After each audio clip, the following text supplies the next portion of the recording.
करता करता करता विचार करने लगा कि इस पुण्यवान धरा पर कोई व्यक्ति ऐसा नहीं है जो सुख से रह रहा हो कि ना प्रशम कुछ अच्छर्म मन संतोष कारकम कलिना धर्म मित्रेण धरेयं बाधुताधुना। मैंने देखा कलिकाल के लोग बड़े दुखी हैं। प्रत्येक जीव की बुद्धि पर कलयुग बैठा है। कस्तियों के घर में गया, वहां भी ईर्षा द्वेष है। चार लोग घर में रहते हैं, चारों की मति अलग अलग अलग अलग है। कस्तियों में देखा बूढ़े माता के बाहर बैठे हैं, कोई राय नहीं लेता, कोई पूछता नहीं है, केवल तरुणियों की चलती है। घर में केवल बहू है और बहू की पीहर वालों की चलती है, बस उनका ही राज है कि तरुणी प्रभुता गे हैं शाल को बुद्धि दायका कन्या त्रय विक्रयणो लोभात दंपत्ति नाम च कलकनम। मैंने लोगों के अंदर लोभ की प्रवृत्ति को देखा। लोभ क्या है? आज आप लोभ की परिभाषा समझिए। एक ब्राह्मण परिवार में एक बालक था। उस बालक की पिता ने उस बालक से कहा कि तुम संसार में पाप के बाप का नाम पूछ करके आओ। पिता ने कहा अपने पुत्र को पाप के बाप का नाम पूछ करके आओ, और जब तक पता न चले तब तक घर लौट करके वापस नहीं आना। अब वो बालक चला, यत्र तत्र घूमने लगा, यहां वहां घूमते घूमते घूमते घूमते 3 दिन हो गए, न कुछ खाया न कुछ पिया, परेशान हो गया। एक घर सामने दिखाई दिया। घर लगता तो वेस्टर्न जैसा था। आंगन में तुलसी भी थी, सालग्राम की पूजा भी होती थी। उसको देख करके जब घर में घुस गया तो घर में घुस करके देखा कि सुंदर वातावरण है। चलो मैं इनसे पूछता हूं ये क्या करते हैं, क्या व्यवहार है, क्या आहार है, क्या आचरण है, कैसे रहते हैं, कौन है। जब सो बालक ने जाकर के देखा तो वहां एक स्त्री मिली। स्त्री से पूछा कि आप कौन हैं? उस स्त्री ने कहा मैं इस नगर की वैश्या हूं, यहां रहती हूं। उस वैश्या ने कहा कि आप कौन हैं और मेरे घर में अकारण कैसे आ गए? उस बालक ने कहा कि मेरे पिता की आज्ञा है, मैं लोभ के पाप की बाप को ढूंढने के लिए आया हूं, और मुझे आज्ञा है पिता की, जब तक उसका पता नहीं चलेगा तब तक मुझे घर में प्रवेश मिलेगा नहीं। तो वैश्या ने सोचा ये बालक बहुत परेशान है। जब उसने कहा कि मैं वैश्या हूं तो उस बालक को बड़ी नफरत हो गई। मैं ब्राह्मण बालक हूं। वैश्या ने कहा आप जल पान कीजिए, आपका मुख बहुत उदास है, बहुत चिंतित हैं, पानी पी लीजिए। उस बालक ने कहा ना ना बिल्कुल, आपके घर का पानी बिल्कुल नहीं पी सकता मैं। वैश्या ने कहा पी लीजिए, आपके होठ चिपके हुए हैं, आपको प्यास लगी है। लेकिन नहीं नहीं, वैश्या के हाथ का पानी बिल्कुल नहीं पी सकता, पी लीजिए। मैं आपको इसके बदले में 5 सोने की मोहर दे दूंगी, आप पानी पी लीजिए। उस बालक ने कहा तो ठीक है, लाइए पिलाइए। पानी पी लिया। कुछ देर के बाद उस वैश्या ने पूछा कि आप भोजन कर लीजिए। ले ना ना, आपके भोजन नहीं करूंगा मैं, वैश्या के हाथ का भोजन हुआ भोजन नहीं करूंगा। उस वैश्या ने कहा मैं आपको 10 मोहर दूंगी, आप भोजन कर लीजिए। उस बालक ने कहा ठीक है, भोजन कराइए। भोजन बनाने के बाद थाली सामने रखी, वैश्या सामने बैठ गई, आग्रह किया भोजन करिए ना, और मैं भोजन अपने हाथ से कराना चाहती हूं आपको। उस बालक ने कहा कि नहीं, मैं आपके वैश्या के हाथ का भोजन नहीं करूंगा। वैश्या ने कहा कि मैं आपको 15 सोने की असरफी और दूंगी, भोजन कर लिए ना। वो बालक मान गया, भोजन कर लिया। वैश्या ने कहा कि मेरे हाथ से आप जल भी पी लीजिए। उसने कहा कि नहीं, मैं आपके हाथ से जल नहीं पीऊंगा। बोले आपको मैं 21 मोहर और दूंगी। उस बालक ने फिर जल पी लिया। अब वैसा विचार करने लगी कि ये पाप के बाप की खोज करने चला है और इसको पता नहीं है कि यहां जिस स्थान पर बैठा है कि क्या कर रहा है। वैश्या ने कहा सुनो, अब ज्यादा चिंता मत करो, अब ज्यादा हैरान मत होइए, अपने पिता को जाकर के कह देना कि मुझे पाप का बाप मिल गया, उसका नाम मिल गया। बोले क्या है? बोले पाप के बाप का नाम है लोभ। बोले कैसे? कि मैंने आपसे कहा था कि जल पी लीजिए, आपने जल नहीं पिया। मैंने कहा आपको 5 असरफी दूंगी, आपने जल पी लिया। मैंने आपसे कहा भोजन कर लीजिए, आपने मना किया भोजन नहीं करूंगा। मैंने कहा आपको 10 मोहर और दूंगी, आप भोजन करिए। क्यों? मैं वैश्या हूं, मैं पाप कर्म में रत रहती हूं और मेरी यहां का कोई भोजन करना चाहता नहीं। आपने भी मना कर दिया, लेकिन आपने फिर भी भोजन किया। क्यों? क्योंकि आपने असरफी के लोभ में आकर के आपने भोजन कर लिया। इसलिए अपने पिता को कह देना कि पाप के बाप का नाम है लोभ, उसका मुझे नाम मिल गया। और आप जाइए घर जाकर के अपने पिता को कह देना। जाकर के समाचार दिया। पिता ने कहा वाह बेटा, अब समझ गया, लेकिन तेरी अंग की कांति फीकी क्यों पड़ गई? कारण क्या है? तेरे मुख का तेज गायब हो गया है। क्या तूने किसी वैश्या के घर का अन्न खाया है? तो उस बालक ने कहा हां, मैंने वैश्या के घर का अन्न खाया है, इसलिए तेरी अंग की कांति फीकी पड़ गई है। तेरे मुखमंडल का जो चमक है वह ढीली हो गई है, वो डाउन हो गई है। पापी का अन्न खाने से व्यक्ति का तेज क्षीण होता है। पापी के संग वार्तालाप करने से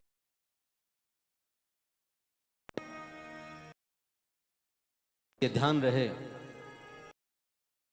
लोभ में आकर के व्यक्ति पाप कर्म करता है और लोभ में अच्छे अच्छे बुद्धिजीवी भी आ जाते हैं। और लोभ का दुष्परिणाम क्या होता है?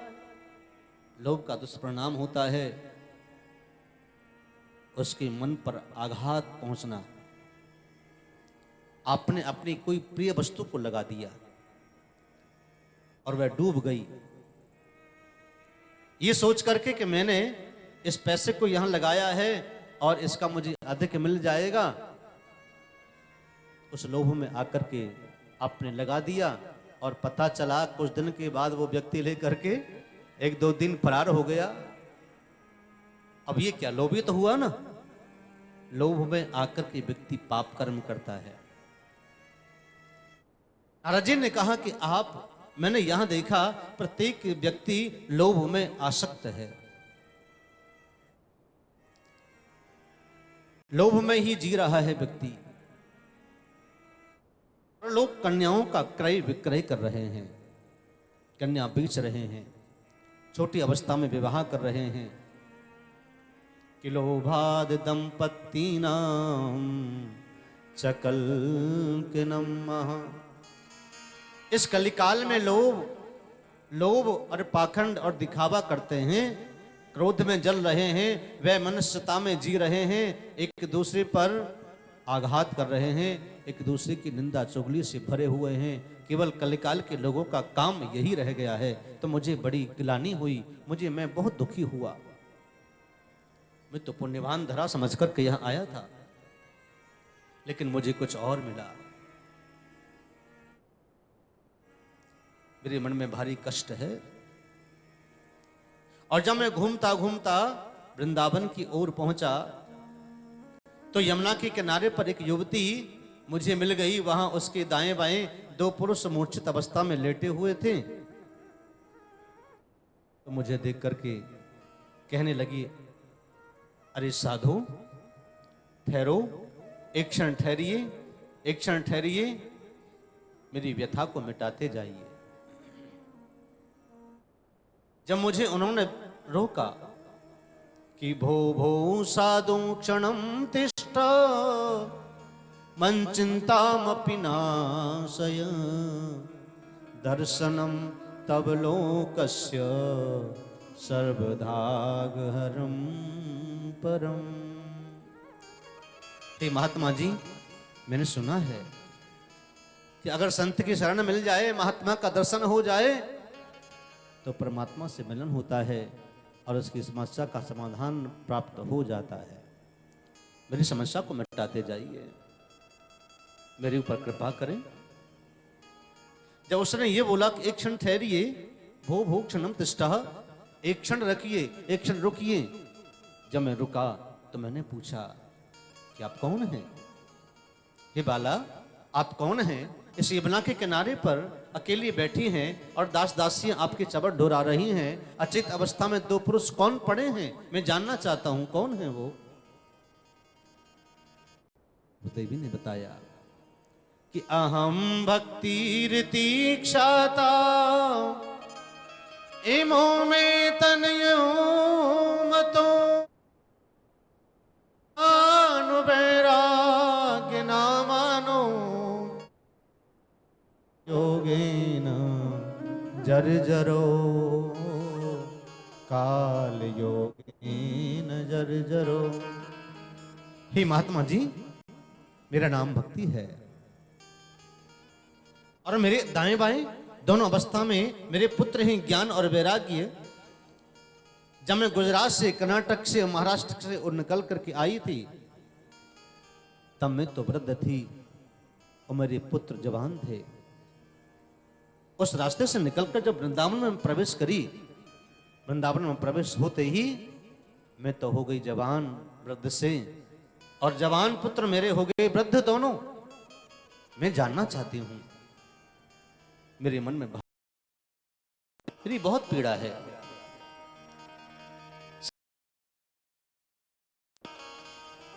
एक मां के सामने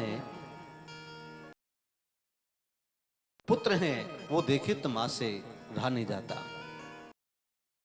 वृद्ध थी, बूढ़ी थी, मैं जवान हो गई, पुष्ट हो गई, अष्ट हो गई, अष्टपुष्ट होकर के यहां रह रही हूं। और मेरे पुत्रों को देख करके जो जवान थे वो वृद्ध हो गए हैं। मुझे कष्ट देखा नहीं जा रहा, कोई उपाय बताइए। नारद जी ने कहा, देवी, इस कलिकाल में तो प्रभु के नाम के ही संकीर्तन की बड़ी महिमा है। जो व्यक्ति भटक जाए, जिसका मन चंचल हो जाए, उसको सत्संग सुधारता है।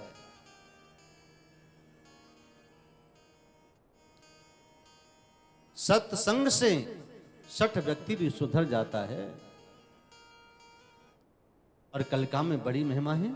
आप तो वृंदावन में रहती हो, यमुना का किनारा है, भक्ति की घाट पर बैठी हो, तो यहां तो स्वाभाविक है, वहां ज्ञान और वैराग्य की कोई पूछ नहीं है। क्योंकि वृंदावन की जो भूमि है वह तो प्रेम की भूमि है, वो ज्ञान वैराग्य की भूमि नहीं। वहां प्रेम है। वृंदावन के कण कण में प्रेम बसा है, प्रेम रमा है। लता में, पता में, हर वृक्ष में, कण कण में आप जिधर भी जाओगे आपको प्रेम नजर आएगा। वहां राधा राधा राधा राधा कृष्ण कृष्ण कृष्ण की ध्वनि ही सुनाई देगी, क्योंकि उन्हें कोई ज्ञान नहीं है, केवल प्रेम के भूखे हैं, वो प्रेम पुजारी हैं, वो ज्ञान के ठाकुर नहीं। नारद जी ने कहा, यत् फलम नास्ति तपसाना योगेन समाधिनाम तत्फलम लभते सम्यक कलो के सब कीर्तनात्। इस कलयुग में केवल कृष्ण के कीर्तन से व्यक्ति को सहज मुक्ति मिल जाती है, और उसकी समस्या का समाधान निर्मलता से, सहजता से प्राप्त हो जाता है। कलयुग में जो फल तपस्या योग समाधि से नहीं मिलता, वही फल इस कलयुग में केवल केशव कीर्तनातः कृष्ण के कीर्तन करने से प्राप्त हो जाता है। इसलिए देवी तुम चिंता न करो, केवल भगवान का कीर्तन करो, और मैं तुम्हारे ज्ञान वैराग्य की जो कष्ट में है, जो मूर्छा है, मूर्छित हैं, उनका मैं प्रयास करता हूं कि किसी प्रकार से इनकी मूर्छा खुल जाए। नारद जी ने गीता का पाठ किया, वेद वेदांतों का पाठ किया, लेकिन फिर भी ज्ञान वैराग्य की मूर्छा नहीं खुली। उसी समय आकाशवाणी हुई कि सत्कर्म सूचको नूनम ज्ञान यज्ञ स्मृतो बुधे श्रीमद्भागवतालाप सतु गीत सुखादिवी। जब मैं बार बार वेदों का पाठ कर रहा था, गीता का पाठ कर रहा था, थोड़ी देर के लिए ज्ञान वैराग्य की मूर्छा खुलती, लेकिन फिर मूर्छित हो जाते। बार यही कर्म कर रहा था। महासोच कौन? अरे नारद, तुम ज्ञान वैराग्य की मूर्छा को दूर करने के लिए कोई सत्कर्म करिए। अब ये ज्ञान वैराग्य की मूर्छा दूर करने के लिए, भक्ति का कष्ट को दूर करने के लिए ये बात हो रही थी बद्रिकाश्रम में सनकादिक ऋषियों से, और नारद जी से वार्तालाप हुआ रहा। ये सब बातें नारद जी बता रहे हैं सनकादिक ऋषियों को बद्रिकाश्रम में। तो नारद जी ने कहा, प्रभु जब ये आकाशवाणी हुई कि सत्कर्म, क्या ये सत्कर्म नहीं है? गीता का पाठ है, वेद का पाठ है, क्या ये सत्कर्म नहीं है? सनकादिक ऋषियों ने कहा कि आप सत्कर्म करो। श्रीमद्भागवत लापः सतो गीता सुखादिपी। कि सत्कर्म है केवल श्रीमद्भागवत की कथा, भागवत की कथा से ही ज्ञान वैराग्य की मूर्छा दूर होगी, और भक्ति का जो कष्ट है वह दूर होगा। प्रभु का चिंतन करते रहिए। मैं तो रटूंगी श्री राधा राधा नाम ब्रज की गलियन में, मैं तो रटूंगी श्री राधा राधा नाम ब्रज की गलियन में। रटूंगी राधा राधा गाइए, ब्रज की यही है। मैं तो रटूंगी श्री राधा राधा नाम ब्रज की गलियन में।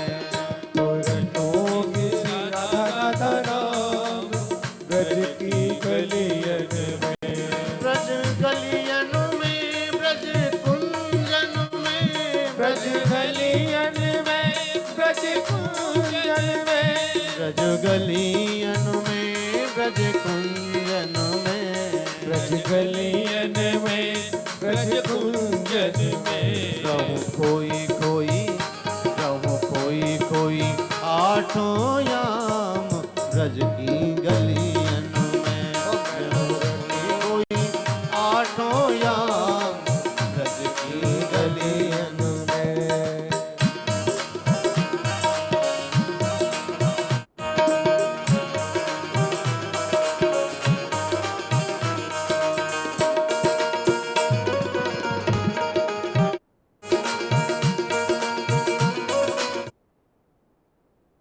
Thank you.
प्रेम से कहो श्री राधे, श्री राधे। कहीं भी श्री राधा, श्री राधा, राधा राधा नाम का जहां उच्चारण होता है वही तो वृंदावन धाम बन जाता है। धाम तो राधा रानी में बसा है ना। ब्रज की महारानी किशोरी लाडली राधा रानी, वही है ब्रज की शक्ति, वही है कान्हा की आह्लादनी शक्ति।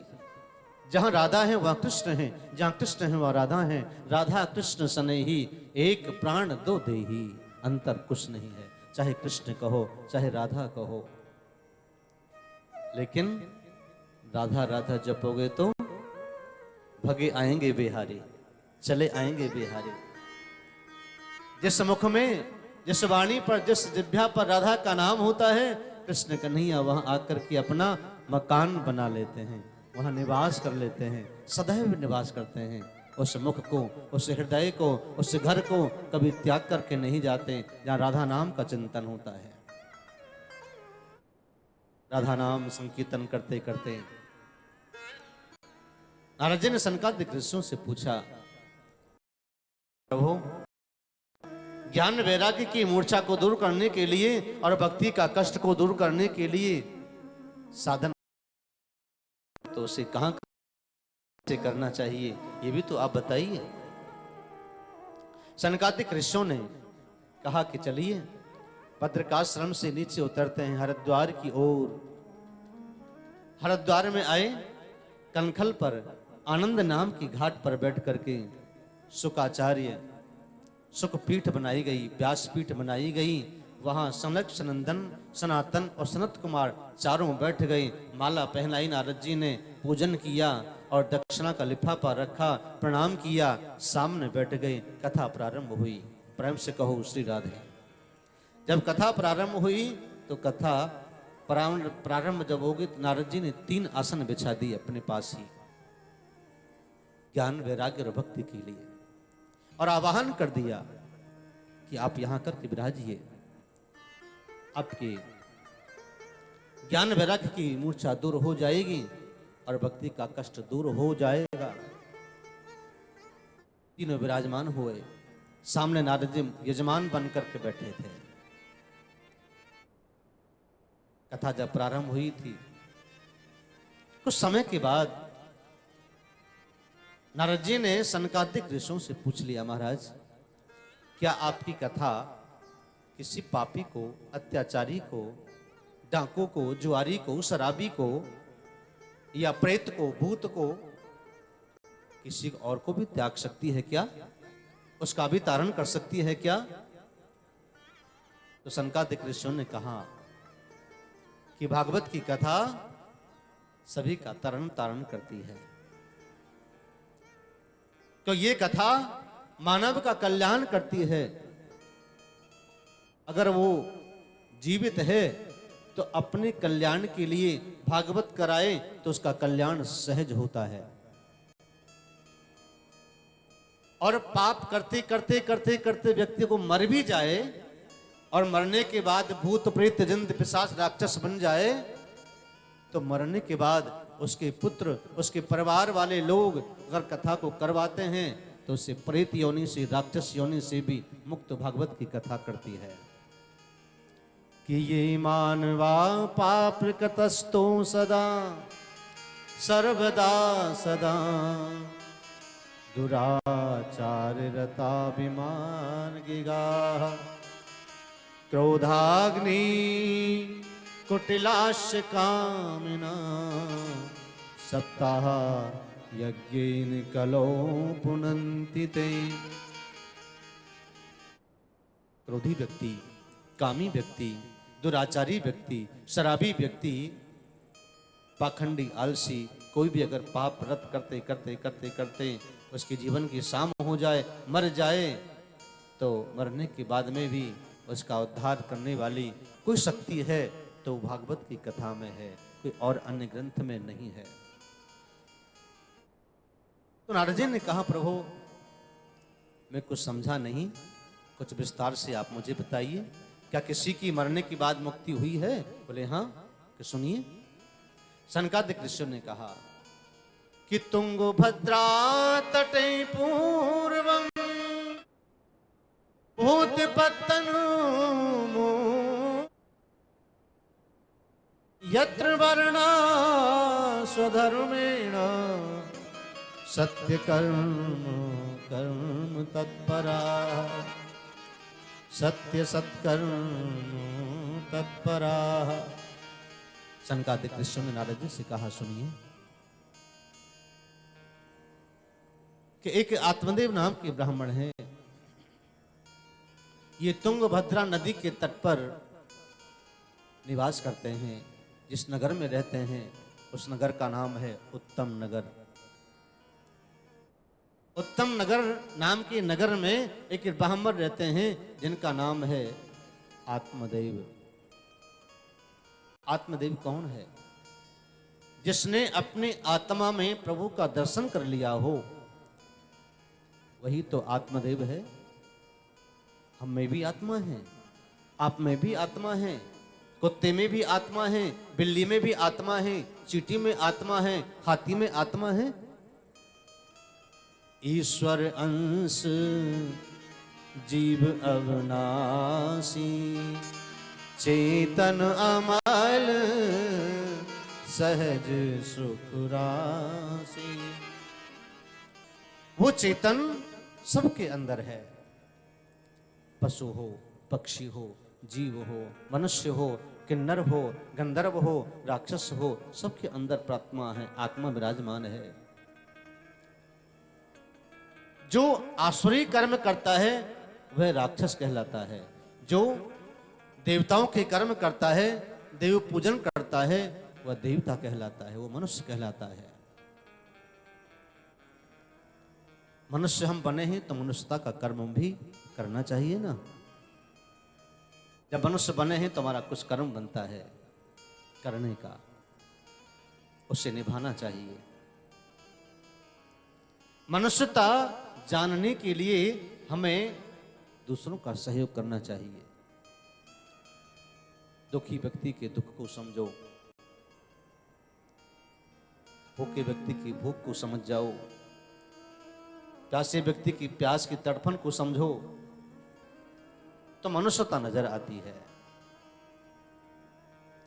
जो हैवानियत का कार्य करते हैं, दूसरे की थाली को भी अपने सामने रखने का प्रयत्न करते हैं, दूसरे की रोटी को भी छीनते हैं, वही तो राक्षस प्रवृत्ति के हैं। जिनके अंदर दया नहीं है, कोई धर्म नहीं है, कोई प्रेम नहीं है, सेवा नहीं है, भावना नहीं है, वो किस बात का मनुष्य है? मनुष्य कहलाने की योग्य तो नहीं है।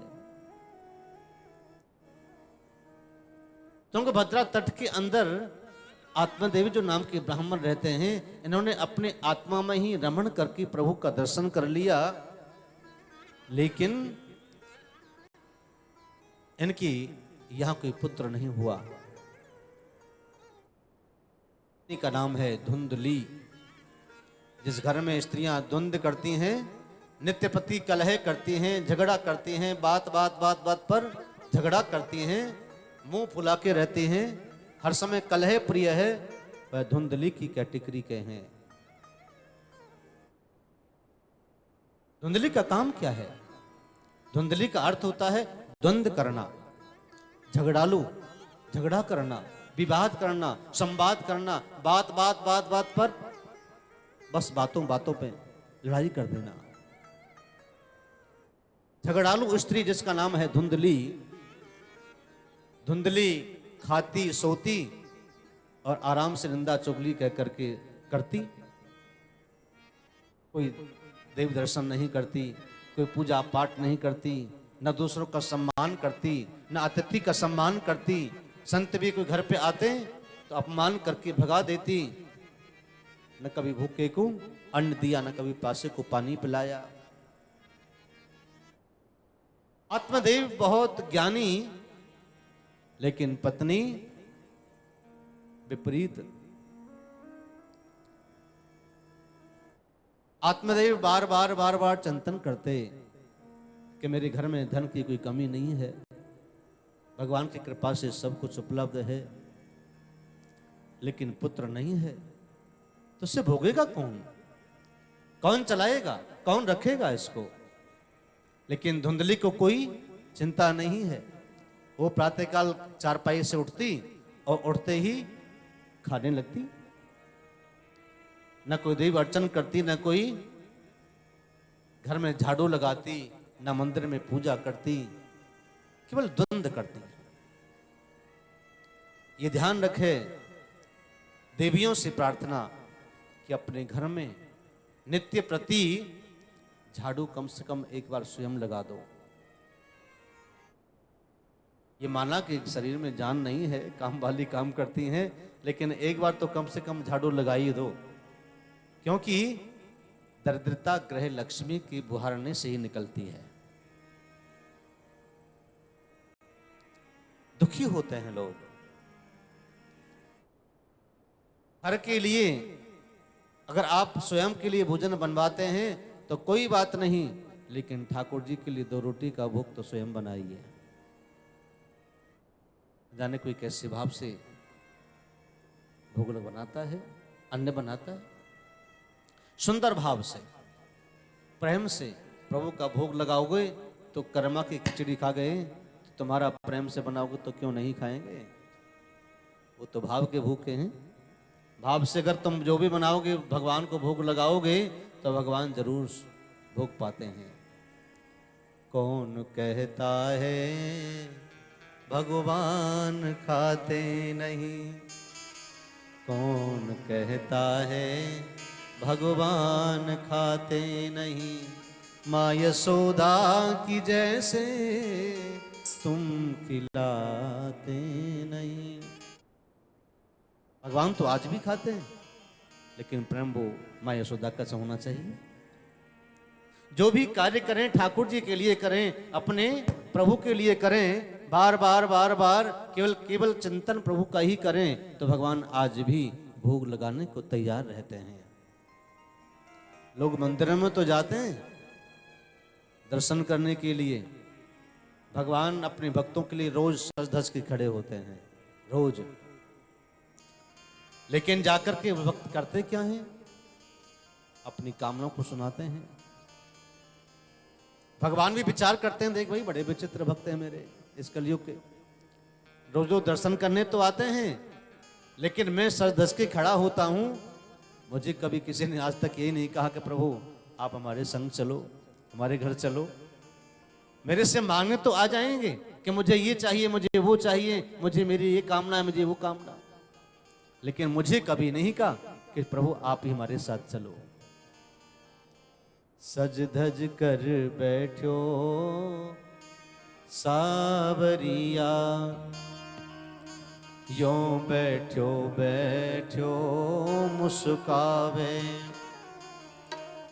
जरा नजर उतारो शाम की, कहीं नजर ना कोई लग जावे। इतने भक्त आते हैं, कोई कैसी कैसी दृष्टि लेकर के आता है, नजर लग जाती होगी ना, तो अपने गोपाल की कभी कभी नजर उतार दिया करो, हाँ, ताकि भगवान मुस्कुराते नजर आए। कितने लोग आते हैं अपने गोपाल का दर्शन करने के लिए, गोविंद का दर्शन करने के लिए। इसलिए सुबह शाम प्रभु की आरती की जाती है। और वल्लभ संप्रदाय में तो कम से कम 6 से 7 बार भगवान की आरती उतारते हैं, बालक रूप में है ना, वल्लभ संप्रदाय में।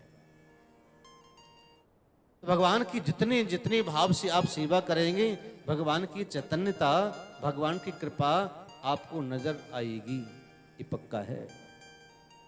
करके तो देखें। आत्मदेव ब्राह्मण ने कहा कि मेरे कोई पुत्र तो है नहीं, मेरे वंश को चलाने वाला कोई है नहीं, घर की संपदा को कौन भोगेगा।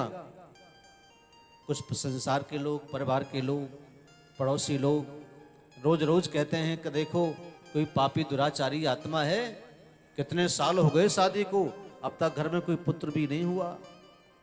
और ब्राह्मण देवता की यहाँ गाय भी है, गाय भी बांझ है, ये भी बच्चा नहीं देती, ये भी कभी ब्याही नहीं। और हम तो देखते हैं कि हर रोज तीसरे दिन तुलसी का वृक्ष लगाते हैं ब्राह्मण देवता, लेकिन वृक्ष भी का, तुलसी का वृक्ष भी बार बार सूख जाता है।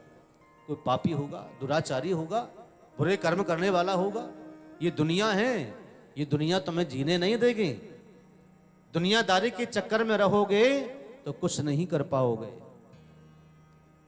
हमें है काम ईश्वर से, ये जगत रूठे तो रूठन दे। जगत की परवाह मत करना। जगत के लोग क्या क्या नहीं बोल देते हैं, क्या क्या नहीं करते हैं, लेकिन जिसकी लगन, जिसकी निष्ठा, जिसका लक्ष्य एक हो, संसार वाले उसका कुछ बिगाड़ नहीं सकते। निष्ठा हो, एक आस, एक विश्वास। आशा ही परमम सुखम, नैराश्यम परमम दुखम। एक आशा है तुम्हें प्रभु से मिलाती है, एक निराशा है तुम्हें हैरान करती है, तुम्हें दुखी करती है। एक आशा राम जी से, दूसरी आशा छोड़ दो। आशा करो तो प्रभु से करो ना, संसार वालों से क्या करेंगे। संसार वालों से आशा करने वाला दुखी होता है, कभी कामयाब नहीं हो सकता। किसी के आश्रित पर रहना ही दुख का कारण है। भगवान ने समय सब कुछ दिया है, क्यों दूसरे के ऊपर आश्रित रहा जाए। स्वयं कर्मठ बन जाइए, अपने आधार पर कर्म करके ऊपर उठ जाइए। किसी के लिए बैठे रहोगे, ये कुछ देगा तो हम कुछ करेंगे, कुछ आएगा तो कुछ हो पाएगा। तुम्हें भगवान ने सब लायक बनाया है, तुम सब कुछ करने में समर्थ हो। समर्थ को नहीं दोष गुसाई, रवि पावक सुरसर की नाई। समर्थवान क्या नहीं कर सकता। जिसके पास 2 हाथ हैं, 2 पैर हैं, बुद्धि है, मन है, विवेक है, वो व्यक्ति क्या नहीं कर सकता। आत्मदेव विचार करने लगा कि मैं प्रभु का चिंतन करूंगा, भगवान का भजन करूंगा, और भजन करके ही आशीर्वाद प्राप्त करके अपना उद्योग करूंगा। आत्मदेव ब्राह्मण निकल पड़े, तपस्या के लिए वन की ओर चले गए। समाधि लगा करके बैठे थे, भगवान का ध्यान कर रहे थे वन में। उसी समय एक महात्मा जी वहां से निकल करके जा रहे थे। महात्मा जी ने पूछ लिया, आत्मदेव आपको लगते तो कोई सन्यासी हो, कोई ज्ञानी ब्राह्मण लगते हो, क्योंकि आपके ललाट पर दिव्य प्रकाश चमक रहा है। कोई आप ज्ञानी दिखते हैं, लेकिन निराश क्यों बैठे हैं। कि कथम रोदसी विप्र त्वं काते चिंता बलीयसी, बदत्वं सत्वरं महां स्वस्य दुःखस्य कारणम्। ये महात्मा, ये ब्राह्मण देव, आप इतने दुखी बैठे हैं, मुझे बताइए आपका दुख का कारण क्या है, क्यों दुखी हैं आप। ब्राह्मण ने कहा कि मुझे पुत्र की कामना है। मैंने सुना है कि संत की शरण में जो चला जाए उसकी प्रत्येक कामना पूरी होती है, और आप मुझे मिल गए हैं, क्योंकि संत का दर्शन प्रभु कृपा से मिलता है। इन सत्संग विवेक न होई, राम कृपा बिन सुलभ न सोई। कि बिना ज्ञान प्राप्त नहीं होता, प्रेम प्राप्त नहीं होता, और बिना कृपा के संत नहीं मिलता। जी मिल गए हैं, आपने मुझे दर्शन दिया है, तो मुझे आशा है कि मेरी जो कामना है वह भी पुत्र की कामना पूरी हो जाएगी। कृपा करिए ना। संत ने हंस करके कहा ब्राह्मण देवता से, अरे ब्राह्मण देव, क्यों पुत्र के चक्कर में पड़ते हो? ये पुत्र किसी लायक नहीं होते। पुत्र कौन? पुत्र का काम क्या है? पुत्र का काम है, एक पूत नाम का एक नरक होता है, उस नरक से तारने के लिए पुत्र की प्राप्ति है। अगर पुत्र नहीं है तो पूत उस नरक में व्यक्ति गिरता है, ऐसा शास्त्र कहता है। लेकिन पुत्र नालायक निकल गया तो फिर क्या करोगे? यहां भी दुखी हो जाओगे और वहां जाने के बाद वो दुखी हो जाओगे। इसलिए क्या करोगे पुत्र लेकर के? अगर पुत्र की ज्यादा इच्छा जिज्ञासा है तो गोपाल को, गोविंद को अपना पुत्र मान लीजिए। संत ने समझाते हुए ब्राह्मण से कहा कि मुंचा ज्ञानम प्रजारूपम बलिष्ठा कर्मणो गति, विवेकम तो समासाध्या त्यज संसार वासनम। अरे ब्राह्मण देव, इस संसार की वासनाओं को त्याग दो। ये ज्ञानियों का लक्षण नहीं है, ये भक्तों का लक्षण नहीं है। क्या करोगे आसक्ति में पड़ करके? ये मोह ममता की बेड़ियां, हथकड़ियां इतनी मजबूत हैं, चाह करके भी व्यक्ति उससे मुक्त नहीं हो सकता। क्या करोगे पुत्र लेकर के? प्रभु को पुत्र मान लो। केवल अनन्यता से गोविंद को पुत्र मानोगे तो वो पुत्र आपको पग पग पर, हर समय, हर घड़ी, हर जगह पर आपके साथ रहेगा। आपके दुख में गोविंद साथ होगा, आपके कष्ट में गोविंद आपको हाथ पकड़ करके ले जाएगा। एक महात्मा वृंदावन के जंगलों में तपस्या करते थे, कोई नहीं था, और संतों का होता भी कौन है सिवाय भगवान के? क्योंकि संतों को तो इस कलकाल के लोग जीने भी कहां देते हैं। कुछ ना कुछ उपहार, कुछ बातों के उपहार उनको देते ही रहते हैं। कष्टवाणी के द्वारा, मन के द्वारा आघात पहुंचाते हैं। लेकिन जिसका कोई नहीं उसका गोविंद जरूर होता है। जिस गोविंद के आश्रय पर रह करके उनका चिंतन करता है, उनके साथ पग पग पर गोपाल नजर आता है। एक बार वो महात्मा जी बहुत वृद्ध होने के कारण से बीमार हो गए, और बीमार जब हो गए तो केवल चारपाई पर लेटे लेटे अपने कुटिया में हे कृष्ण, हाँ कृष्ण, हे गोपाल, हे गोविंद, हे गोपाल, हे गोविंद। उसी समय छोटे से बालक के रूप में आकर के गोविंद ने हाथ पकड़ा संत का और कहा कि बाबा, तुम्हें बहुत कष्ट हो रहा है, तुम्हें बुखार आ गया, चलो मैं तुम्हें दवाई लेने के लिए चलता हूं, दवाई दबा के लाता हूं डॉक्टर से। हाथ पकड़ा, डॉक्टर के पास गए, दवाई दिलाई, कुटिया तक हाथ पकड़ करके छोड़ गए और कहा बाबा कुछ और चाहिए तो बताओ, मैं यही हूं, तुम चिंता मत करना, तुम्हारे पास ही हूं, ये दवाई ले लो, ठीक हो जाओगे। दवाई देकर के चले गए और सिर पर हाथ घुमा दिया और भगवान हाथ छुड़ा करके अंतर ध्यान हो गए। संत ने दिखता नहीं था, अधिक वृद्ध होने के कारण से चारों ओर हाथ घुमाया, इधर उधर टटोल करके देखा तो कुछ नजर नहीं आया, तो बहुत रोने लगे। हे गोविंद, आज मैंने जान लिया, आज मैं समझ गया कि जिसका कोई नहीं होता उसका गोविंद जरूर होता है, भगवान जरूर होता है।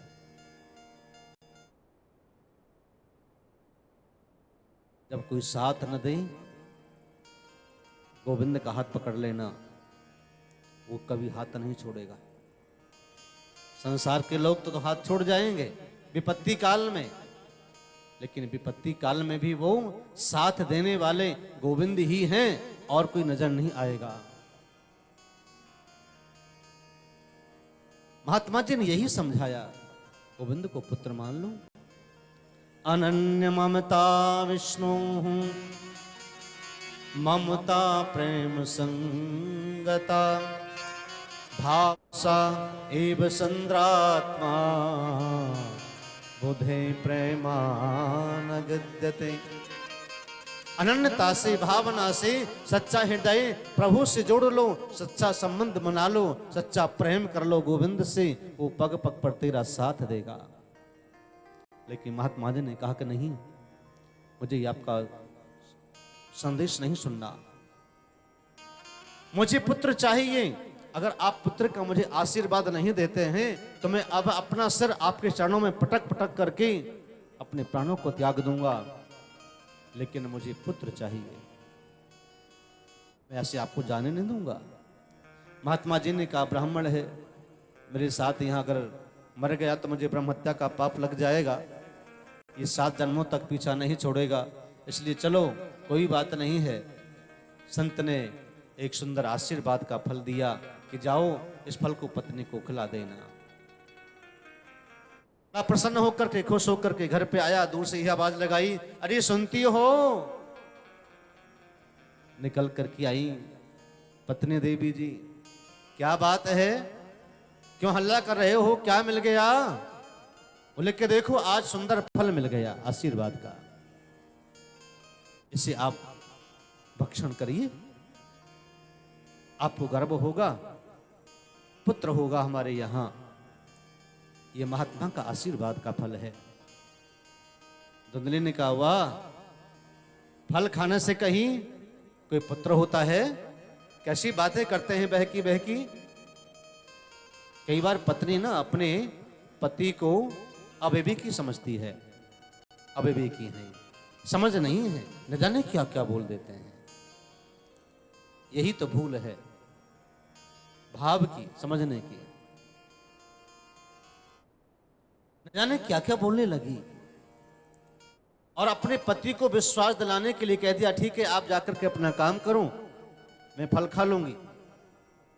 उस फल पर विचार करने लगी, इस फल को मैं खा लूंगी, अगर मैं गर्भवती हो गई और कहीं भूकंप आ गया, कभी जोर से कोई बारिश आ गई, तूफान आ गया, तो मैं भाग नहीं पाऊंगी। सुना था गर्भवती स्त्री भाग नहीं सकती, इसलिए मैं फल नहीं खाऊंगी। बहन से बात करी, बहन ने बताया, करी क्यों चक्कर में पड़ती हो, तेरे यहां धन की कमी नहीं है, मेरे यहां बच्चों की कमी नहीं है, इसलिए तुम मुझे कुछ धन दे देना। 10 बालक पहले से मेरे यहां हैं और 11वां अभी होने वाला है, तो उस पुत्र को मैं तुम्हें दे दूंगी और तुमने पति से कह देना मेरे यहां पुत्र हो गया। अपने को बेवकूफ बना देना पति को। धुंधली ने कहा, हाँ ये बात तो ठीक है, बेवकूफ बनाने में तो मैं बड़ी माहिर हूं, बेवकूफ बना दूंगी। समय नजदीक आया, बहन ने कहा कि इस फल को रक्षण करने के लिए, परीक्षण करने के लिए तुम्हारे घर में गाय भी तो है, अगर ये फल सच्चा होगा, संत का आशीर्वाद होगा, तो गाय को खिला दो, गाय से भी पुत्र हो जाएगा, लेकिन मैं अपना पुत्र तो मैं दे दूंगी। ऋषि प्रसाद को गाय को फल खिला दिया और इधर उसकी बहन ने अपना बालक दे दिया और बालक के लिए, बालक को लेने के लिए कुछ धन का उपहार अपनी बहन को दे दिया। ध्यान देना देवी सज्जनों, जब जीव के मन में कपट आता है तो वो न अपना देखता है न पराया देखता है। जब व्यक्ति के मन में वैर उत्पन्न होता है, न वो अपना देखता है न पराया देखता है, न वो पिता देखता है न वो भाई देखता है। क्यों? क्योंकि उसके मन में बड़ा लालच है, बैर है, अमर्ष है। अपने स्वार्थ के लिए जीव कितना बड़ा भी पाप करने को तत्पर हो जाता है। समय जब आया, नामकरण रखा, पतिदेव बड़े खुश हुए कि चलो मेरे यहाँ पुत्र हो गया, अब मैं बड़ा खुशी हो गया, संत का आशीर्वाद मिल गया। लेकिन ब्राह्मण देव तो सज्जन थे, चतुरता को जन नहीं पाए, समझ नहीं पाए। ब्राह्मण देव ने कहा कि मैं इसका नामकरण कराऊंगा। धुंधली ने कहा, वाह आए नाम रखने वाले, पुत्र तो मेरा है, 9 महीने मैंने गर्भ धारण किया है, मैंने पाला पोसा है, मेरा पुत्र है, नाम आप रखोगे? बिल्कुल नहीं रखने दूंगी, अपने जैसा नाम रखूंगी।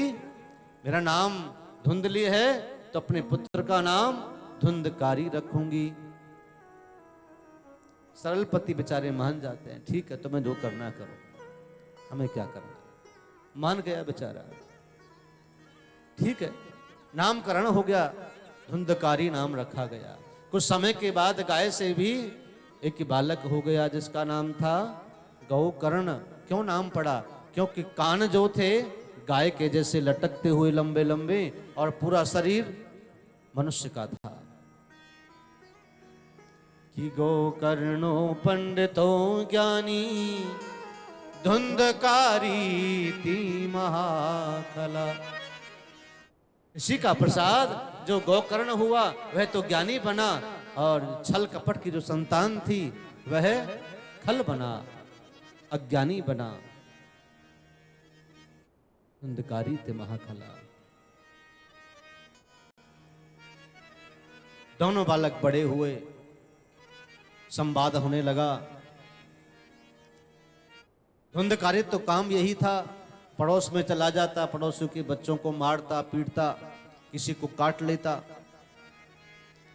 किसी के सामान को चोरी करके ले आता।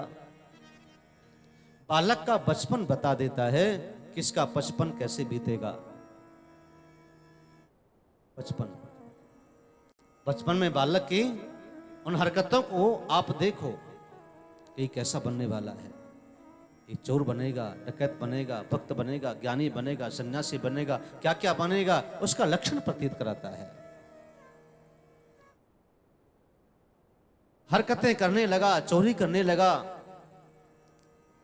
दूसरों को मारने लगा, पीटने लगा, मां को सताने लगा, पिता को कष्ट देने लगा, अपमान करने लगा। जो बचपन में ही बालक माता पिता के ऊपर हाथ उठाए ना, उसका लक्षण अच्छा नहीं होता, अशोभनीय है, ध्यान रखना पड़ेगा। बाल्यकाल में बच्चा अगर गलत काम करता है तो उसे रोको, टोको, डांटो, उसको ठोक पीट के ठीक करो। अगर बालक बिगड़ गया बाल्यकाल में तो तुम रोक नहीं पाओगे, तुम्हारी कोई शक्ति उसे रोक नहीं पाएगी। बिगड़ गया तो बिगड़ गया, गया सो गया, फिर आने वाला नहीं काबू में। कह रहे हैं कि सोनकादिक ऋषियों, लक्षण अच्छा नहीं था धुंधकारी का। पिता विचार कर रहा था। आज संत की वो बातें याद आ रही थी कि उन्होंने कहा गोविंद को अपना पुत्र मान लीजिए। अगर मैं महात्मा जी की बात को मान लेता तो आज मैं दुखी नहीं होता। शराब पीने लगा, घर में मांस हड्डियां लाने लगा, पिता का अपमान करने लगा, मारने लगा, घर से बाहर निकालने लगा। पैसा मांग रहा था, पैसे दो पैसे दो। जुआ खेलने की लत लग गई, मां से पैसा मांगती, मां तो दे देती, ले बेटा ले जा ले जा ले जा। पिता रोकता टोकता, क्योंकि वो ज्ञानी था, समझदार था कि बेटा ये तेरे लक्षण अच्छे नहीं हैं, इस मार्ग पर कुमार्ग पर चलने वाला काम अच्छा नहीं होता। जो लोग कुमार्ग पर चलते हैं वो नष्ट होते देखे हैं। जो कभी विवेक से काम न करे उसका घर बिखर जाता है। इसे विवेक जरूरी है। साथ रहने के लिए, परिवार को चलाने के लिए, घर चलाने के लिए रोने लगे, विचार करने लगे मैं अब क्या करूं। ऐसी स्थिति में गोकर्ण माता पिता का सम्मान करते, चरण छूते, प्रणाम करते, आज्ञा का पालन करते, पिता की माता की सेवा में रहते। लेकिन धुंधकारी एकदम विपरीत अलग था। गोकर्ण को देख करके तो बहुत प्रसन्न थे आत्मदेव, लेकिन धुंधकारी को देख करके बहुत उदास और निराश थे, बहुत गहरी चिंता में थे। मैंने विचार करने लगी कि देख हमारा स्वर्ग जैसा घर था, धीरे धीरे पैसे का अभाव हो गया। जिस घर में जुआ खेला जाता हो, जिस घर में शराब पी जाती हो, वहां धन कभी टिकता नहीं है। वो जैसे कि एक फूटे हुए घड़े में पानी भर दिया जाए, बूंद बूंद कर करके निकल जाता है और खाली हो जाता है। वही स्थिति शराबियों की है और जुआरियों की है। धीरे धीरे धीरे सब कुछ नष्ट होता चला जाता है। सिर पकड़ करके बेचारे आत्मदेव रो रहे थे। गोकर्ण आए, पिताजी इतने मायूस क्यों हैं आप? क्या कारण है? उदास हैं? क्यों रो रहे हैं? ब्राह्मण देवता ने कहा, बेटा मैं इसलिए रो रहा हूं कि ये पुत्र जो है इतना नालायक है, मेरा अपमान करता है। घर में शराब की बोतलें लुढ़की पड़ी रहती हैं, मांस की हड्डियां इधर उधर फिकी रहती हैं। मेरा पवित्र घर अपवित्र हो गया है, मुझे अच्छा नहीं लगता। गोकर्ण ने कहा, पिताजी आप किसकी चिंता में अपना स्वरूप खराब कर रहे हैं? आप किसकी चिंता में मन व्यथित कर रहे हैं? जो शरीर मर जाना है, जो नष्ट हो जाना है, इसके लिए क्या लेकर के आए थे, क्या लेके जाओगे? इसलिए बिल्कुल पिताजी आप चिंता न करें, आप दुनिया की बातें भूल जाएं, इनकी बातें भूल जाएं। कौन अपना है, कौन पराया है, यही से लिया, यहाँ छोड़ जाना है। अपने स्वरूप को खराब न करें। कि देहे अंस्ति मांसि रुधिरा अभिमितम जयत्वम जाया सुता सदा ममतां विमुंच पश्यानिशं जगदिद क्षणभंग निष्ठम वैराग्य रसिको भव भक्ति निष्ठः। पिताजी देहे अस्ति अंस्ति मांस रुधिरा, ये शरीर में क्या है? एक हड्डियों का ढांचा बना कर तैयार कर दिया गया, और इसमें मांस रुधिर रक्त ही तो है, और क्या है? जैसे कि मकान का ढांचा खड़ा कर दिया जाता है, उस पर पलस्तर किया जाता है, उस पर पेंट किया जाता है, उसकी सुंदरता बनाई जाती है, बस वही तो ढांचा शरीर का है। ये तो नष्ट हो जाने वाला है, चिंता न करो, केवल हरि का चिंतन करो और पिताजी भगवान की शरण में रहो, क्योंकि भगवान की शरण में रहेंगे तो कल्याण निश्चित होगा।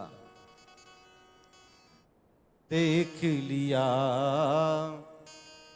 दुनिया का सारा नजारा, ना हम किसी के न कोई हमारा। झूठी है दुनिया और झूठी है बातें, झूठी है प्रीति और झूठे हैं नाते। झूठा है जग का ये सारा पसारा, देख लिया दुनिया का ये सारा नजारा। इसलिए पिताजी आप चिंता बिल्कुल छोड़ दो और गोविंद का चिंतन करते हुए हरि शरण ग्रहण कीजिए। जो बीत गया सो बीत गया, जो बचा है कम से कम उसको तो सवार लो, क्योंकि जब जागो तभी सवेरा महसूस होता है।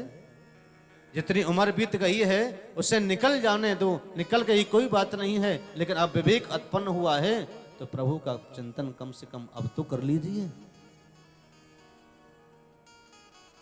ये बीती जाए, ये बीती जाए सुनहरी घड़ी, राम भजले घड़ी दो घड़ी, ओ कृष्ण भजले घड़ी दो घड़ी। यही तो अपना है। श्वास श्वास पर कृष्ण भज, तो वृथा श्वास मत खो, ना जाने इस श्वास को फिर आवन हो ये न हो। हम सो जाते हैं ना, सोने के बाद उठ जाएंगे अच्छे भले, ये वो गोविंद ही जानता है। उनकी रक्षा, हमारी रक्षा तो वही करते हैं। कईयों का सुना, रात को अच्छे भले सोए, खूब खाया पिया, सबसे बातचीत करी और सुबह उठ ही नहीं पाए। बोलो, कईयों का मैंने सुना, इसलिए कोई पता नहीं कि क्या भरोसा है इस जिंदगी का, साथ देती नहीं है किसी का। श्वास रुक जाएगी चलते चलते, ये दम निकल जाएगा रोशनी का, साथ देती नहीं है किसी का। ये सम्मा जो गुजर चल रही है ना हमारे अंदर, ये न जाने किस दिशा में चले जाएगी, कहां बुझ जाएगी, कब बुझ जाएगी, कोई पता नहीं है। लाइट चली जाए, अंधेरा, लाइट तक कब तक चलेगी? जब तक आप स्विच ऑफ नहीं करोगे जलेगी। स्विच ऑफ हो गया, अंधेरा ही अंधेरा। दीपक में जब तक तेल है तब तक बाती जलेगी। दीपक समाप्त, तो तेल समाप्त हो गया तो दीपक भी जल करके, बाती भी जल करके राख हो जाएगी। आत्मदेव को समझाते हुए गोकर्ण ने कहा, पिताजी कि धर्म भजस्व सत्यतम तज लोक धर्मान, सेवस्य साधो पुरुषाजाहि काम तृष्णाम, कि अनस्व दोष गुण चिंतन मास मुक्त भाव, सेवा कथा रस महो नितिराम पिबत्वम, सेवा कथा रस महो नितिराम पिबत्वम। पिताजी, केवल जीव का धर्म है प्रभु की सेवा करना, कथा का श्रवण करना, नाम संकीर्तन करना, दान करना, धर्म करना। इससे जीवन का उद्धार होता है। अपने जीवन को संवारो। आप किसके चक्कर में पड़ गए हैं? जो गोकर्ण ने उपदेश दिया ना, इसका नाम है गोकर्ण गीता। गोकर्ण गीता बड़ी अच्छी पुस्तक है। संसार में कैसे रहना चाहिए। जब घर के और संसार के और परिवार के लोग तुम्हें छटका देना तो एक बार गोकर्ण गीता पढ़ लेना, समझ आ जाएगा कि हमें क्या करना चाहिए। गोकर्ण गीता के पढ़ने से त्याग की भावना आती है, प्रभु की भक्ति में मन लगता है। इसलिए सुंदर उपदेश को सुनकर के गोकर्ण ने कहा, पिताजी आप घर को त्याग दो, वन को चले जाओ, क्योंकि घर में रहोगे तो आपका मन अशांत रहेगा। चल दिए। चल रे हंसा अमर लोक को, कि चल रे हंसा अमर लोक को, यहाँ कोई नहीं तेरा है, जग वालों का हुआ अंधेरा, अपना हुआ सवेरा है, अपना हुआ सवेरा है। पिताजी, इस शरीर की केवल 3 गति हैं। क्या क्या? पहली गति तो यह है, जब शरीर से आत्मा निकल जाती है, देह पड़ा रह जाता है, इसको जला दिया जाता है तो एक मुट्ठी राख हो जाता है। दूसरा, अगर आप का देह पड़ा रह गया, उससे अगर गड्ढा खोद कर की जमीन में गाड़ दिया तो वह मिट्टी बन जाता है। अगर इस शरीर को पानी में फेंक दिया, बहा दिया, तो जीव जंतु मगरमच्छ आदि इसे खा जाते हैं। उपयोग तो कोई है ही नहीं। मनुष्य के शरीर का उपयोग क्या है बताओ? कुछ नहीं है ना। तो फिर क्यों जाते हो ब्यूटी पार्लरों में, जब कुछ उपयोग नहीं है? तो वहां जाकर के सजने धजने के लिए, पति की जेब को ढीला करने, नाखून पालिश में लगेगा तो वहीं जाके लगेगी। ब्यूटी पार्लरों की मैं निंदा नहीं कर रहा, जाओ खूब है, लेकिन इसका कोई उपयोग नहीं है। वो बुरा ना माने जिनके पार्लर हैं भाई, लेकिन उपयोग कुछ नहीं है। इस शरीर के ऊपर कितना भी आप लगा दो, फिर भी यह तुम्हारा नहीं है, अधिकार तुम्हारा नहीं। आत्मदेव ने जंगल में जाकर के भगवान का भजन किया और वहां जाकर प्रभु का नाम का चिंतन किया, अपने शरीर को विश्राम कर दिया। गोकर्ण भी तीर्थ यात्रा पर निकल गए। धीरे धीरे धुंधकारी और व्यंग करने लगा। 5-5 वेश्याओं को घर में ले आया, चोरी करने लगा, अब तो डकैती करने लगा। एक राजा का माल चुरा के ले आया। 5 वेश्याओं ने सोचा ये तो नामी ग्रामी राजा का माल चुरा के लाया है, ये छोड़ेगा नहीं राजा इसको, इसलिए इसको पहले ही काम तमाम कर दो। जो चोरी में माल लेके आया था वह माल सारा 5-5 वेश्याओं ने रख लिया, छुपा लिया, अपने बांट लिया और विचार किया कि आज अपने पतिदेव को खूब शराब पिलाएंगे और खूब शराब पिला करके इसको जबरदस्ती चारपाई पर लिटा देंगे। सही किया, खूब मदिरा पान कराया, चारपाई पर लिटा करके रस्सियों से बांध दिया और जलते हुए अंगारे मुख में भर दिए। चिल्लाने लगा, हाय हाय हाय। 5 वेश्याओं ने अस्त्र शस्त्र लेकर के शरीर के टुकड़े टुकड़े कर दिए और टुकड़े करके वहीं जमीन में गड्ढा खोद कर के दफना दिया और 5 वेश्याएं मार लेकर के भाग गई, तमाम काम कर गई। सारा कहां हरा भरा घर आत्मदेव ब्राह्मण का, कोई कमी नहीं थी, लेकिन परिवार का लक्षण अच्छा नहीं, जीवन शैली अच्छी नहीं, तकरार विवाद सब कुछ नष्ट करने वाला होता है। कौरव पांडवों में जो तकरार हुई, विवाद हुआ, कुछ बचा क्या? बोलो ना। जब परिवार में भाई भाइयों में झगड़ा होता है, परिवार में झगड़ा होता है तो कुछ नहीं बचता।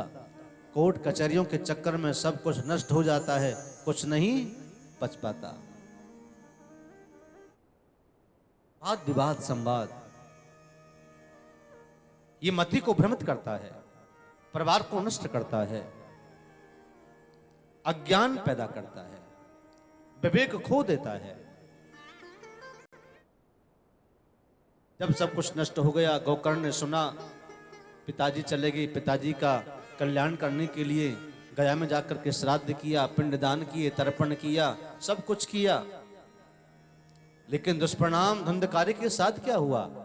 धुंधकारी के साथ दुष्परिणाम ये हुआ कि जब वो 5 वेश्याओं ने मार दिया, अच्छे कर्म नहीं थे और काट करके उसे मारा गया, जबरदस्ती से मारा गया, छल से मारा गया, कपट से मारा गया, आखिर वो प्रेत बन गया।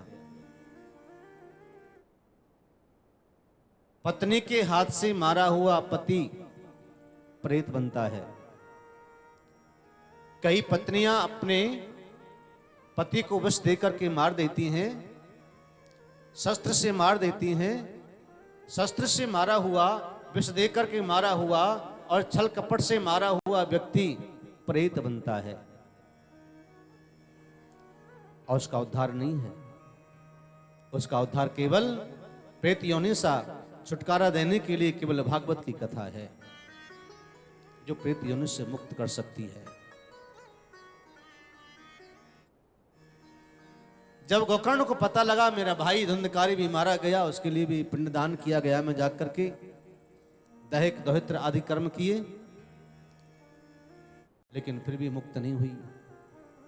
घूमते घूमते गोकर्ण अपने उस नगर में आया, घर पे आया। रात्रि में मन में विचार किया कि अपने पिता के घर पे ही एक दिन रात बिताऊं, लेकिन वहां तो कुछ और ही नजर आया। बार बार बार बार कभी प्रेत बन जाए, कभी भेड़िया बन जाए, कभी उल्लू बन जाए, कभी किसी की आवाज निकाले, कभी किसी की आवाज निकाले। डराने लगा गोकर्ण को। गोकर्ण के पास तो भक्ति का बल था, तप का बल था, तीर्थों का जल था। तीर्थों का जल लेकर के संचन फेंक करके मारा, प्रेत में एक क्षण के बोलने के लिए शक्ति आई और कहा, हे मेरे भ्राता, तुम मेरी रक्षा करो। गोकर्ण ने भाई कहा, तुम कौन हो? तुम ऐसी स्थिति में कौन हो तुम? धुंधकारी ने कहा कि अहम भ्राता त्वदीयोस्मि धुंधकारीति नामतः स्वकीयेने विदोषेण ब्रह्मत्वं नाशितं मया। मैं आपका भाई धुंधकारी, मैं प्रेत बन गया हूं, मेरा उद्धार कीजिए, कुछ उपाय करिए मेरे लिए ताकि प्रेत योनि से मुझे मुक्ति मिल जाए।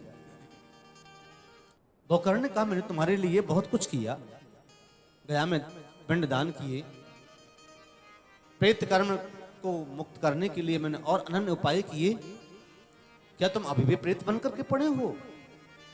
धुंधकारी ने कहा, हाँ भाई, मेरे मुक्ति का कोई साधन ढूंढो। गोकर्ण को बड़ी चिंता हो गई। गोकर्ण के गुरुदेव हैं भुवन भास्कर सूर्य नारायण भगवान, स्तंभित कर दिया सूर्य भगवान को। रोकिए गुरुदेव, गुरुदेव रोकिए, मेरी समस्या का समाधान कर दिए, मैं आज बहुत दुखी हूं। मेरे भाई को प्रेत योनि से मुक्त करने के लिए उपाय बताइए, कोई साधन बताइए। मैंने सब कुछ तो कर लिया, लेकिन फिर भी उसका समाधान नहीं हुआ, अभी भी प्रेत योनि में है, मुझे क्या करना चाहिए? कि इति सूर्यवचः सर्वे धर्म रूपम तु विश्रुतम श्रीमद्भागवतां मुक्ति सप्ताहं वाचनम कुरु। हे गोकर्ण, तुम्हारे भाई धुंधकारी की प्रेत योनि से मुक्ति का साधन केवल श्रीमद्भागवतम सप्ताहम वाचनम कुरु, भागवत की कथा कराइए, तभी प्रेत योनि से मुक्ति मिलेगी। अपने गुरुदेव सूर्य नारायण के कहने से गोकर्ण ने धुंधकारी को प्रेत योनि से मुक्त करने के लिए भागवत की कथा स्वयं की। जिस स्थान पर की वहीं पर एक बांस का बगीचा था, वहीं व्यास मंच बनाया गया था। अपने भाई धुंधकारी को प्रेत योनि से मुक्त कराने के लिए आवाहन किया कि आप आइए और यहां विराजिए। व्यासपीठ के पास ही बांस का जो बगीचा था, बांस के में आकर के वो प्रेत बैठ गया।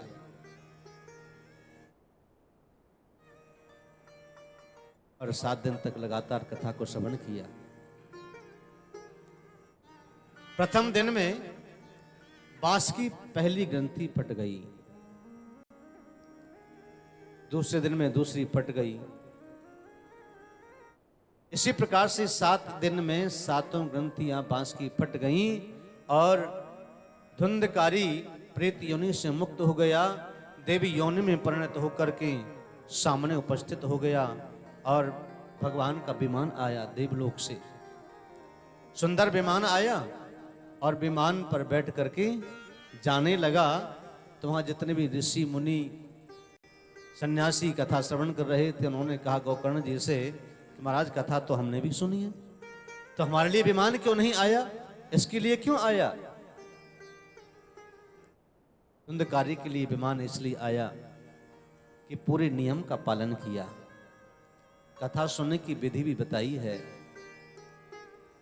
कि कथा किस प्रकार से सुननी चाहिए, यजमान को क्या क्या पालन करना चाहिए, श्रोताओं को क्या क्या पालन करना चाहिए। एक समय भोजन करें, हो सके तो केवल दूध पीकर के रहें, फल खाकर के रहें, मिथ्या भाषण न करें, झूठ न बोलें, चारपाई पर न सोएं, पृथ्वी पर शयन करें और आलस्य प्रमाद का त्याग करें। क्रोध बिल्कुल भी न आने दें। क्रोध आने से, क्रोध करने से कथा श्रवण का, कथा कराने का पुण्य क्षीण हो जाता है। इसलिए बहुत सरल होकर के कथा को श्रवण करें, अनुष्ठान करें, श्रोताओं को, यजमानों को इस प्रकार के परिज हैं। अगर आप बिना खाए नहीं रह सकते हैं तो खूब खाएं, लेकिन कथा पूरी श्रवण करें, सत्संग करें, भगवान से प्रेम करें।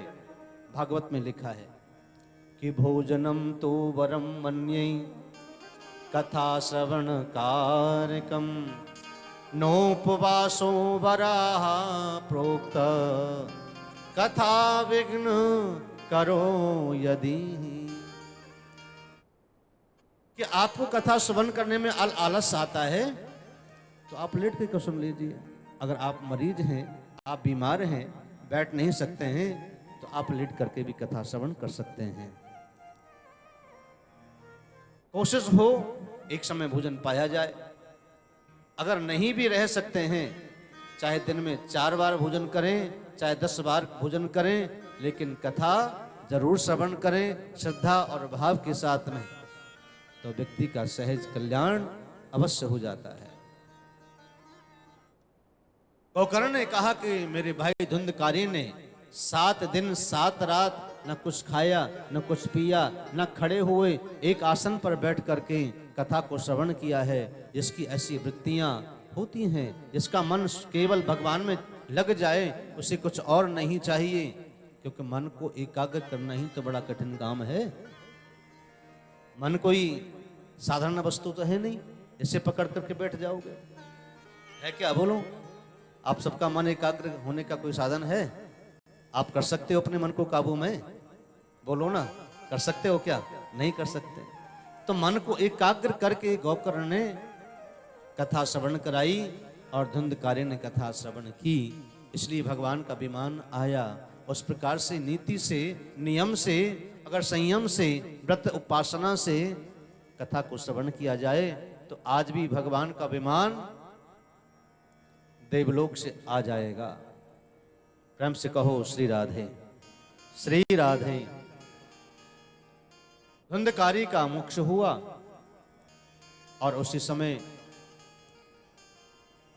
ज्ञान वैराग्य की मूर्छा खुल गई और भक्ति का कष्ट का निवारण हो गया। ये कथा सोतजी महाराज सोनकादिक ऋषियों को श्रवण करवा रहे हैं और गोकर्ण ने धुंधकारी के मोक्ष के लिए कथा श्रवण कराई।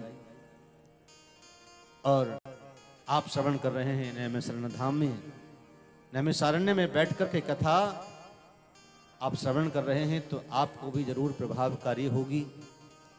ये व्यासपीठ का ऐसा कहना है। जो भाव और श्रद्धा के साथ में श्रवण करते हैं उनका कल्याण अवश्य होता है, क्योंकि जगह का बड़ा प्रभाव है। स्थानम प्रधानम न बलम प्रधानम। सिद्ध भूमि पर बैठ कर के कथा श्रवण करेंगे तो उसका फल जरूर मिलेगा। उसी समय सब संत ऋषि मुनि भक्ति नृत्य करने लगी, क्यों ज्ञान वैराग्य की मूर्छा दूर हो गई। ज्ञान वैराग्य नृत्य करने लगे, नाचने लगे, और उसी समय भक्ति नृत्य करने लगी कि सुतौ तौ तरणी गृहीत्वा प्रेमे किरूपा सहसा अविरासीत। श्री कृष्ण गोविंद हरे मुरारे नाथेति नामानि मुहुर् बदन्ति। सभी ऋषि मुनि नृत्य करने लगे और सभी जितने भी आए सभी आनंद लेने लगे। आइए मेरे साथ आप एक क्षण पर भगवान का सत्संग करते हुए नृत्य कर सकते हैं, स्वेच्छा आपकी अगर हो तो। ओ मीठे रस से भरोड़ी राधा रानी लागे, महारानी लागे, मन कारो कारो यमुना जीरो पानी लागे।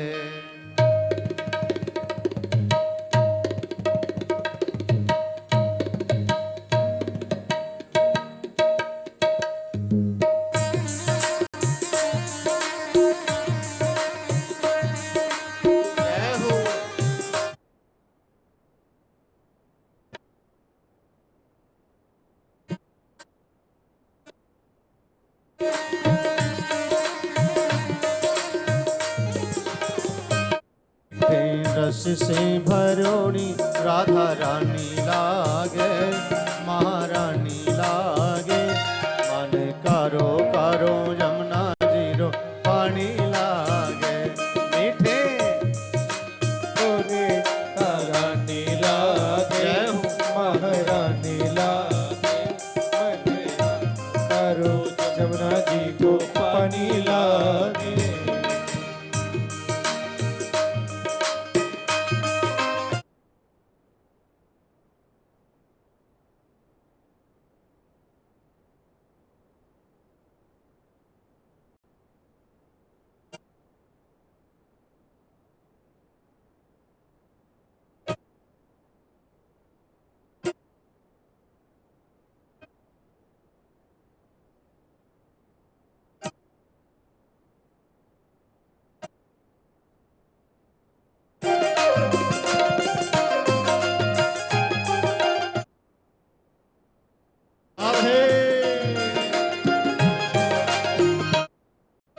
यमुना जी तो कारी कारी राधा गोरी गोरी, जी तो कारी कारी राधा गोरी गोरी।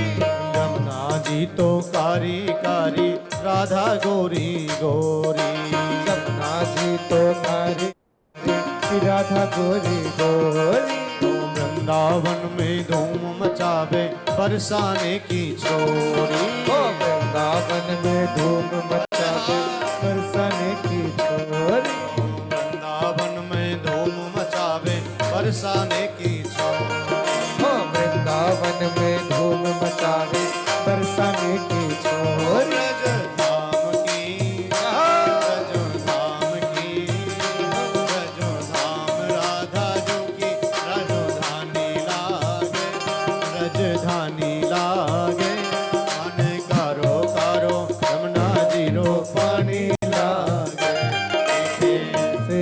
भरोरी राधा रानी लागे, महारानी लागे, मरे कारो कारो यमुना जी दो पानी लागे। दोनों हाथ उठाते हुए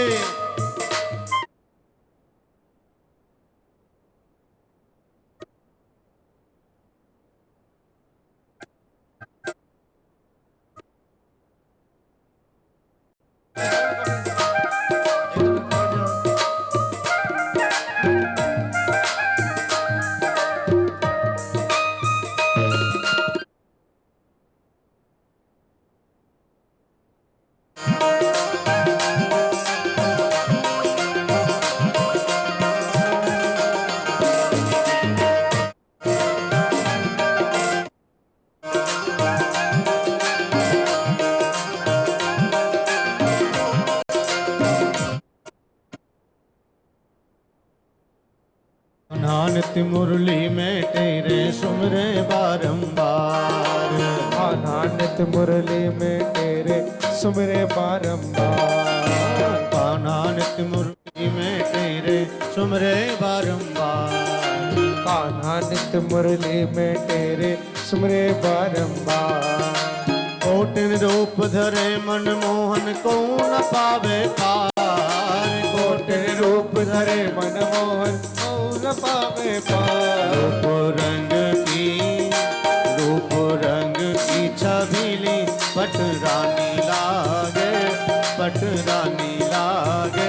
माने कारो कारो यमुना जीरो पानी लागे। मीठे रस से भरो रे राधा रानी लागे, महारानी लागे। मने कारो कारो यमुना पानी लागे। जो लोग बैठे हैं वो दोनों हाथ खाते हुए ताले के समय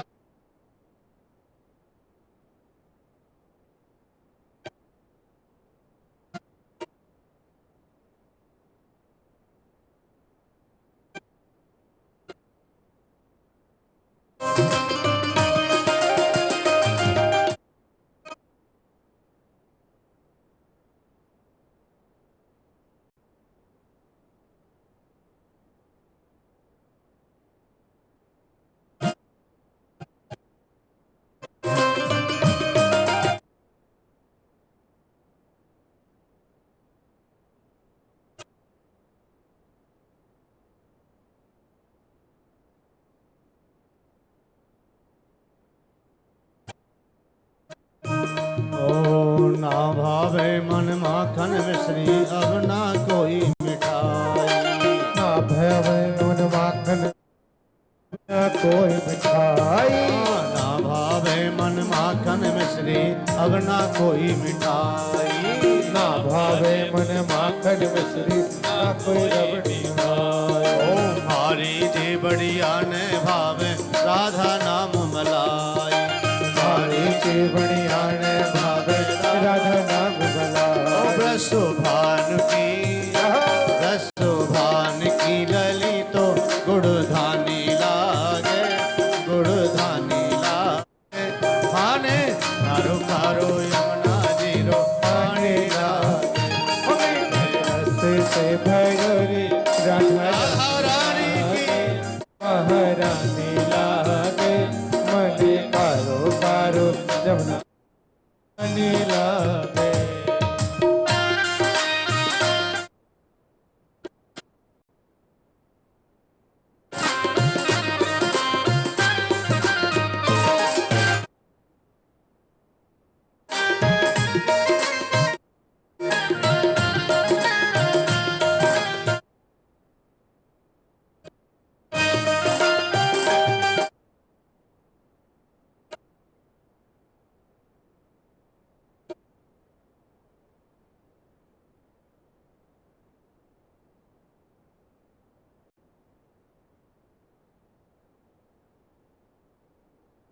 राधा नाम रटते हैं जो नर आठों यार।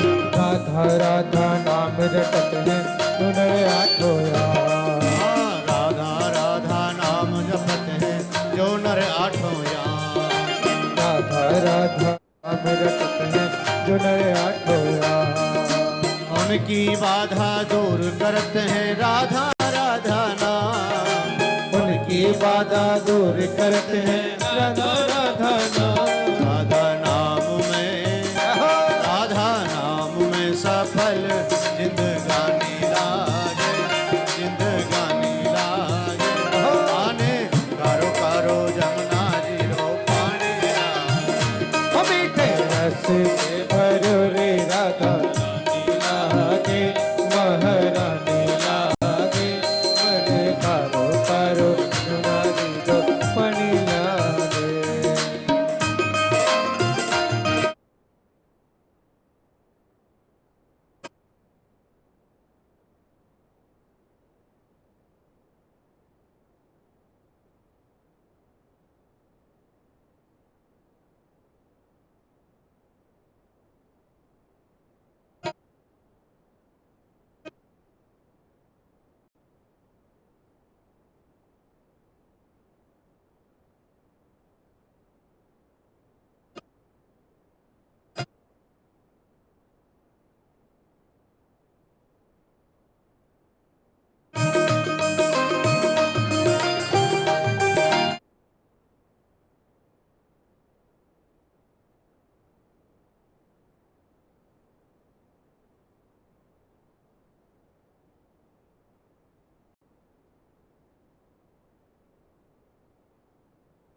रस से भरोड़ी राधा रानी लागे, महारानी लागे, माने करो करो यमुना जी रो पानी लागे। मीठे रस से भरोड़ी राधा रानी लागे, महारानी लागे, मने करो करो पानी लागे। राधे राधे राधे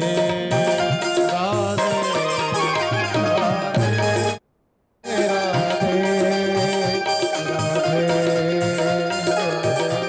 राधे ओ राधे राधे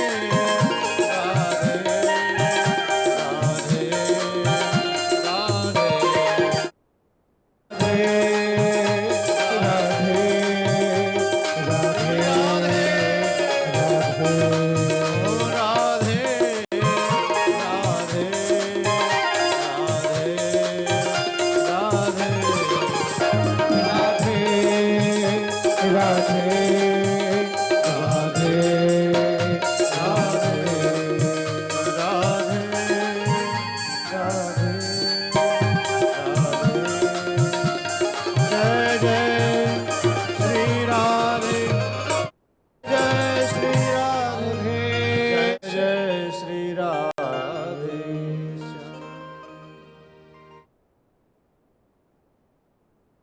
धुंधकारी का मोक्ष हो गया। यह सत्संग का रस स्वर्गलोक, सत्यलोक, शिवलोक और बैकुंठ में भी नहीं मिलता, जो आपको यहां मिल रहा है। आप धन्य हैं, आप भाग्यशाली हैं जो भगवान की कथा का श्रवण रसपान आप कर रहे हैं। इस कथा का यहीं विश्राम करेंगे और कल का वही समय 4 बजे का रहेगा। कथा का समय यहीं तक रहेगा। आप लोग सत्संग की आज आपने भागवत के महात्मा का वर्णन श्रवण किया है। कल कथा में प्रवेश करेंगे। आज का वाणी का यही विश्राम और कुछ औपचारिकता हैं तुम्हारे कपिल जी आपको दर्शाएंगे, उसे श्रवण कर उसके बाद में आरती श्रद्धा के साथ करेंगे। अच्छा,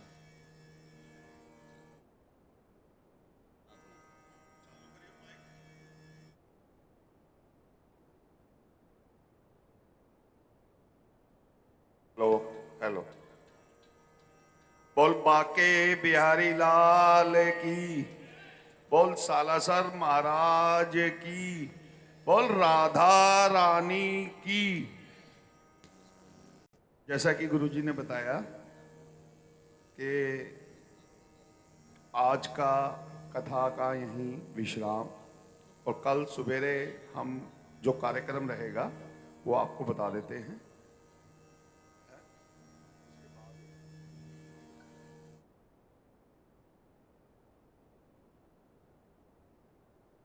पहले मैं बता दूं, भजन से पहले कल की वो बता दूं।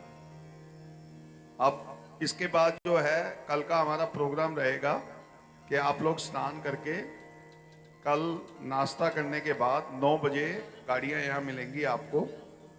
अर्टिगा, एक अर्टिगा के अंदर वो हमें 7 कह रहा था, लेकिन हमने 6 का बैठने का इंतजाम किया है। एक अर्टिगा में 6 लोग बैठेंगे।